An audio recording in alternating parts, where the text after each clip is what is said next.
ہم لوگ بچپن سے اپنے بزرگوں سے، والدین سے سنتے چلے آئے ہیں کہ جی مل جل کر کام کرو، اس میں برکت ہوتی ہے. اس طرح کھانا مل کے ہم کھائیں تو اس میں برکت ہوتی ہے. تو اس سے کیا مطلب مل جل کے کام یا عملی طور پہ کھانا مل جل کے کھانے سے برکت کیسے ہوتی ہے؟ مطلب وہی میں نے آپ سے عرض کیا نا کہ نتیجہ خیز ہو جاتا ہے. یعنی خود آپ کے اندر انشراح آتا ہے، آپ اس کی لذت محسوس کرتے ہیں. پھر یہ کہ آپ کے جب ہاتھ پڑتے ہیں اس کے اندر تو ایک دوسرے کے ساتھ ملنے ملانے کے نتیجے میں خود کھانے کے اندر بھی ایسے لگتا ہے جیسے افزونی ہو گئی ہے.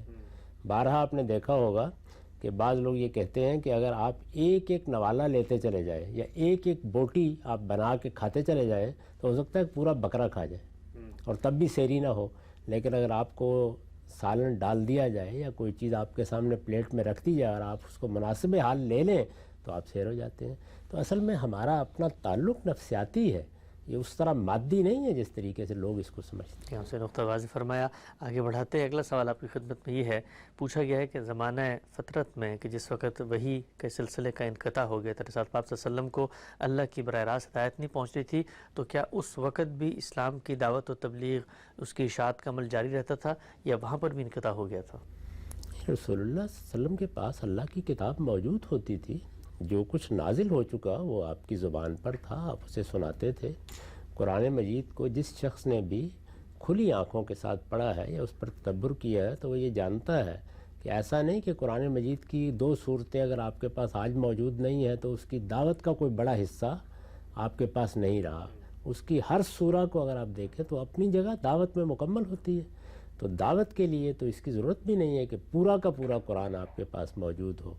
وہ جتنا بھی تھا وہ حضور پڑھ کے سناتے تھے، دعوت بھی دیتے تھے، دعوت کا سلسلہ بھی جاری رہتا تھا. جب یہ ضرورت ہوتی تھی کہ اب کسی اور پہلو سے اسی حقیقت کو واضح کیا جائے تو نئی صورتیں آ جاتی. ٹھیک ہے، نقطہ واضح کیا. آگے بڑھاتے ہیں. ہم سے بھی بتائیے گا کہ کیا مشروط طلاق دینا جائز ہے؟ اور اسی طریقے سے ہم عام طور پہ آج کل دیکھتے ہیں کہ لوگ جو ہیں غصے، رد عمل، اشتعال، آپادھاپی میں یہ کہتے ہیں اگر تم نے یہ کام کیا، فلاں سے بات کی، گھر سے نکلی یا سسرال والوں کی طرف گئی یا بازار گئی تو طلاق ہو جائے گی. تو یہ مشروط طلاق کا جو کانسیپٹ ہمارے یہاں بہت ہو گیا ہے، کیا یہ جائز ہے؟ یہ بالکل لغو بات ہے اور اس کو اسی لغویات میں ڈالنا چاہیے جن پر تبصرہ کرتے ہوئے اللہ تعالیٰ نے قسموں کے بارے میں یہ کہا ہے کہ یہ جب بالکل لغو طریقے سے باتیں کی جاتی ہیں تو یہ کبھی مؤثر نہیں ہوتی. یہ اس موقع پر پوچھا جائے گا. یعنی ایک آدمی نے اگر فرض کیجیے ایسی بات کہی ہے تو جب وہ وقت آئے گا اس سے پوچھا جائے گا اب تمہارا ارادہ کیا ہے. اگر ارادہ ہوگا، ارادے کے بغیر، نیت کے بغیر، عزم کے بغیر اور ٹھنڈے دل و دماغ کے ساتھ سوچ سمجھ کے اگر آپ طلاق نہیں دیتے تو کوئی طلاق نہیں ہوتی. ٹھیک ہے، ہم سب آگے بڑھاتے ہیں. یہ بتائیے گا، یہ جو میڈیسن کمپنیاں ہیں، دوا ساز کمپنیاں ڈاکٹروں کے ساتھ بعض معاہدات کرتی ہیں کہ آپ ہماری دوائی کی پروموشن کریں، اس کے نتیجے میں آپ کو بھی کچھ انسینٹیوز ملیں گے. اس طرح کا معاملہ کرنا کیا یہ جائز عمل ہے؟ میں اس پر کبھی اخلاقی لحاظ سے مطمئن نہیں ہو سکا. یعنی یہ کیا چیز ہے؟ آپ اپنی دوا کے بارے میں بتائیے کہ اس کے کیا خصائص ہیں، کیا اوصاف ہیں. یہ پھر اس ڈاکٹر ہی کو طے کرنا ہے کہ اس کے خیال میں اس کی ترجیح ہونی چاہیے یا نہیں. زیادہ سے زیادہ آپ یہ توقع کر سکتے ہیں کہ اگر کسی مریض کو دوا دی جا رہی ہے تو 3-4 اگر اس کے پاس آپشن موجود ہے تو ڈاکٹر بتا دے کہ یہ سب موجود ہے، تم ان میں سے جو بھی چاہتے ہو لے سکتے ہو. اس میں تو ایک خاص طریقے سے بعض چیزوں کو آپ بہت آگے کر دیتے ہیں، بعض کو پیچھے کر دیتے ہیں.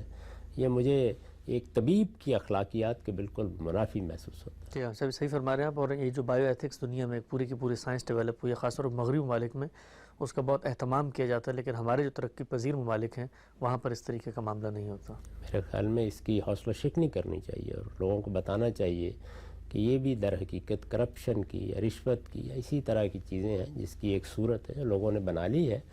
یعنی ہر چیز کو بالکل قاعدے ضابطے میں ہونا چاہیے. آپ نے کسی چیز کو تخلیق کیا ہے، کوئی نئی چیز بنائی ہے، کوئی دوا ایجاد کی ہے یا کوئی دوسری دوا بن رہی تھی وہ آپ کے کارخانے میں بن کے آئی ہے تو آپ بتائیے نا کہ اس کی ترجیح کیا آپ کے پاس کیا ذرائع ہے. اگر ترجیح نہیں ہے تو پھر ظاہر ہے کہ جیسی چیز مارکیٹ میں پہلے موجود تھی ہے ویسی آپ بھی لے آئے ہیں. آپ لوگوں کو بتائیے، زیادہ سے زیادہ ایڈورٹائز کیجئے. اس میں ڈاکٹر حضرات بھی اگر اس کو قبول کر لیں گے تو وہ بھی لکھنا شروع کر دیں گے. لیکن یہ طریقہ اخلاقی لحاظ سے سخت قابل اعتراض محسوس ہوتا ہے. ٹھیک ہے، ہم سب آگے بڑھاتے ہیں. یہ بتائیے گا کہ امانت کے طور پہ اگر کسی شخص نے آپ کے پاس کوئی پیسے رکھوائے ہیں تو کیا آپ اس کی اجازت کے بغیر انہیں استعمال کر سکتے ہیں؟ ہم نے یہ دیکھا کہ بالعموم جو دینی تحریکیں ہیں، اسی طریقے سے مختلف جو مشن ہوتے ہیں وہاں پر لوگ پیسے دیتے ہیں، لیکن وہ جو لوگ مشن چلا رہے ہوتے ہیں وہ سمجھتے ہیں کہ اس وقت پیسے کا صحیح استعمال یا ترجیح جو ہے وہ کسی اور جگہ پہ ہے، تو اس اعتماد کے ساتھ کہ واپس اس کو وہ ڈال دیں گے، اکثر وہ استعمال کر لیتے ہیں۔ اور یہ بھی ہوتا ہے، ہم نے دیکھا کہ کوئی کسی کو امانت دیتا ہے، کوئی چیز رکھواتا ہے، تو وہ اس اعتماد پہ کہ جی میں اس وقت استعمال کر کے واپس اس کو یہیں ڈال دوں گا، تو کیا اس طرح کا عمل جائز ہے؟ اصلاً تو اس سے اجتناب کرنا چاہیے، لیکن آپ کے پاس نوٹ پڑے ہوئے ہیں اور آپ کو یہ معلوم ہے کہ آپ کے پاس دوسرے ذرائع بھی موجود ہیں، تو کوئی نوٹ ہی سنبھال کے رکھنا ضروری نہیں ہے۔ جو امانت آپ کو دی گئی ہے، بس یہ سمجھیے کہ جب آپ سے مطالبہ کیا جائے گا بغیر کسی تردد کے آپ کو اس کو واپس کرنے کی پوزیشن میں ہونا چاہیے۔ لیکن عامر صاحب یہ بھی تو ہوتا ہے کہ آپ نے مثال کے طور پہ ایک جگہ پیسہ دیا ہے اور آپ یہ چاہتے ہیں کہ پیسہ اس مقصد کے لیے مختص رہے، اور دوسرا شخص اس پیسے کو مثال کے اٹھا کے کہیں انویسٹ کر دیتا ہے یا اس سے کوئی اور ضرورت پوری کرتا ہے، اور پیسے کے ہلاک ہونے کا بھی خدشہ ہے، مال تلف بھی ہو سکتا ہے، تو اس میں تو سد ذریعہ کے اصول پہ ہمیں روکنا چاہیے نا ان لوگوں کو۔ یقیناً یہ تو بالکل بات ہی دوسری ہو گئی نا، یہاں تو معاملے کی نوعیت یہ ہو گئی کہ ایک شخص نے آپ کو ایک خاص مد میں کوئی رقم دی تھی، اس کو وہیں خرچ ہونا چاہیے، اس کو نہ آپ ادھر کر سکتے ہیں نہ ادھر کر سکتے ہیں، یہاں تو معاملہ ہی بڑا الگ ہو گیا۔ کسی نے آپ کے پاس پیسے رکھوائے ہوئے ہیں، کچھ نوٹ ہیں، کسی وقت ضرورت آپ کو پڑ گئی، آپ کو معلوم ہے کہ میرے بینک میں پیسے موجود ہیں، اس وقت گھر میں یہ آپ نے اٹھا کے دے دیے، بینک سے واپس کر دیجیے گا۔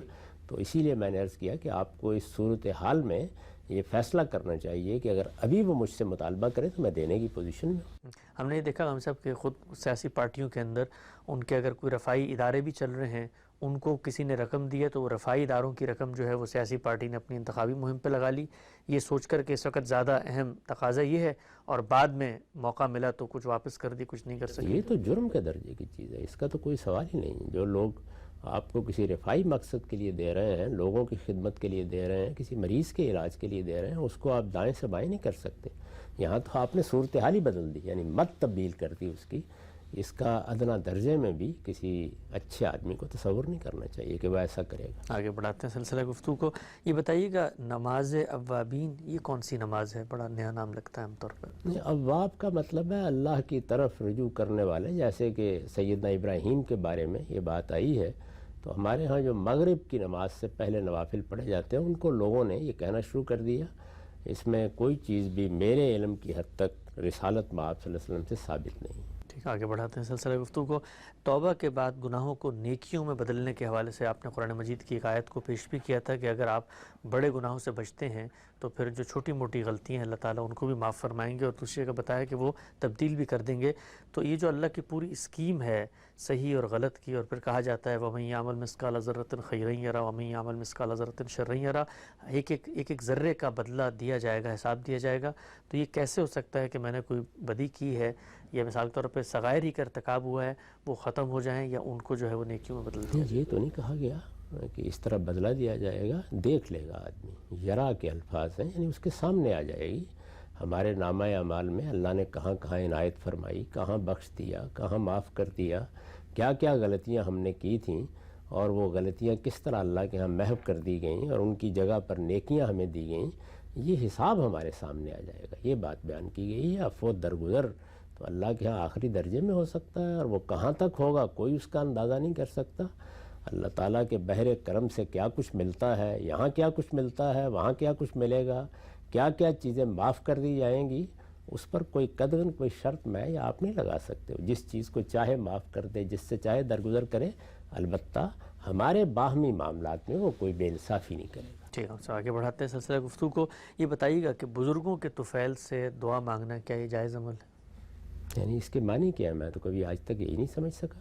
دعا مجھے کرنی ہے تو اللہ کی حمد و ثنا کروں گا، اپنی عاجزی کا اعتراف کروں گا، اپنے پروردگار کی بارگاہ میں حاضر ہوں گا، وہ مجھے دیکھ رہا ہے، نگران ہے، مجھے سن رہا ہے، تو اس کے اوپر کسی کا کوئی حق قائم ہوتا ہے کہ میں اس کو درمیان میں لاؤں اور پھر یہ کہوں کہ چونکہ یہ صاحب آپ کے بڑے ہی چہیتے ہیں یا ان کے ساتھ آپ کا کوئی خصوصی تعلق ہے تو ویسے تو آپ مجھ پر کرم فرمائیں گے نہیں، لیکن ان کا لحاظ کر کے کر دیں، تو یہ اللہ تعالیٰ کی شان کے بالکل خلاف ہے۔